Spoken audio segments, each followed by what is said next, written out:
தலைவர் அவர்களே நடவடிக்கை எங்கள் பாமக நடவடிக்கை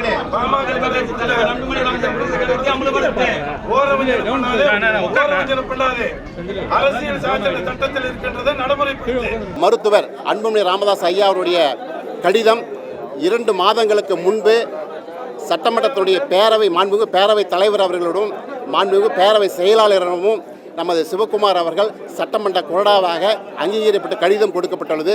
கடந்த 15 நாட்களுக்கு முன்பு நாங்கள் 3 சட்டமன்றமும் சேர்ந்து சட்டமன்ற குழு தலைவராகிய நானும் துணைத் தலைவராகிய சதாசிவம் அவர்களும் கொறடாவாக சிவகுமார் அவர்களையும் எங்கள் மருத்துவர் அன்புமணி ராமதாஸ் பாமக தலைவருடைய கடிதத்தில் எழுத்துப்பூர்வமாக எழுதி நமது சட்டமன்ற செயலாளர் அவர்களிடமும் அதேபோல் அன்று பேரவைத் தலைவருடைய நேர்முக உதவியாளம் கொடுக்கப்பட்டுள்ளது.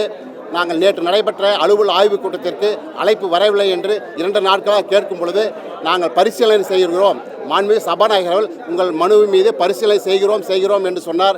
இன்று காலையும் சென்று சபாநாயகர் அவர்களிடம் கேட்டோம். நாங்கள் சாயந்தரம் விரிவாக பேசுகிறோம். இடஒதுக்கீடு செய்யுங்கள், இடம் மாற்றுங்கள், அது என்னுடைய விருப்பம், நான் இடம் கொடுப்பது என்று சொல்கிறார். அவர் செய்வதை பார்த்தால் காலம் தாழ்த்தி சரியான நடவடிக்கை எடுப்பதாக தெரியவில்லை. தொடர்ந்து மாண்பு பேரவைத் தலைவர் அவர்கள் ஜனநாயக பொறுப்படி சட்டமுறைப்படி அங்கீகரிக்கப்பட்ட எங்களுடைய மருத்துவர் அன்புமணி ராமதாஸுடைய கடிதத்தை முழுமையாக செயல்படுத்த வேண்டும். ஏனென்றால் குழுவினுடைய தலைவருக்கு உரிய இடமும் ஒதுக்க வேண்டும், துணைத் தலைவருக்குரிய இடம் ஒதுக்க வேண்டும், கொறடாக்குடைய இடம் ஒதுக்க வேண்டும் என்று இந்த நேரத்தில் நாங்கள் வலியுறுத்துகிறோம். அதே சமயத்தில் நாளை சட்டமன்றத்திலும் தொடர்ந்து நாங்கள் வலியுறுத்துவோம். நன்றி, வணக்கம்.